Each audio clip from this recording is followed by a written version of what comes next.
I will say, like, for me, 2025 will be the year of functional. And by functional, that means both like THC, CBD, as well as like the adaptogen drinks. The whole class of beverages is really formulated to give mood specific benefits, whether it's like calming or uplifting or social, through any of a variety of things like THC, nootropics, L-theanine, like all these amino acids and so forth.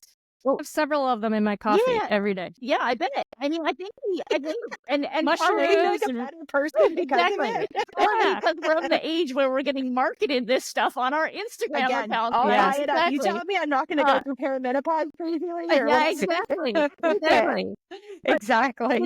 I had the founder of CANN, CANN, the THC drinks. They spun up a $36 million business in 4 years. And Recess, which is another one of the mood They're specific. great. Their marketing is awesome. Exactly. Their marketing is fantastic. And, that's, and they all like taste good. $10 million. They taste good. These things taste good, and they have the functional effects.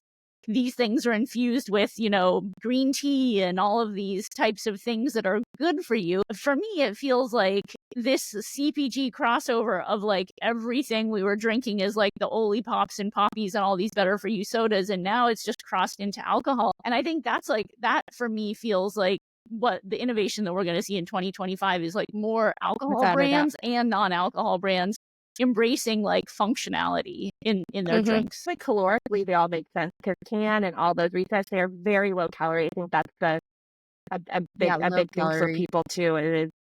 There is the health function there. Anyone else have a word for 25? I'll tell you my 25 is I'm with you, Erica. It was health or health focus, because I do think that's going to continue to be the trend, just as you said. And for me personally, that's going to be a focus. And then the other word is elevate, because if you're going to be a brand with so much competition and not a lot of options through distribution, you got to elevate your game, right?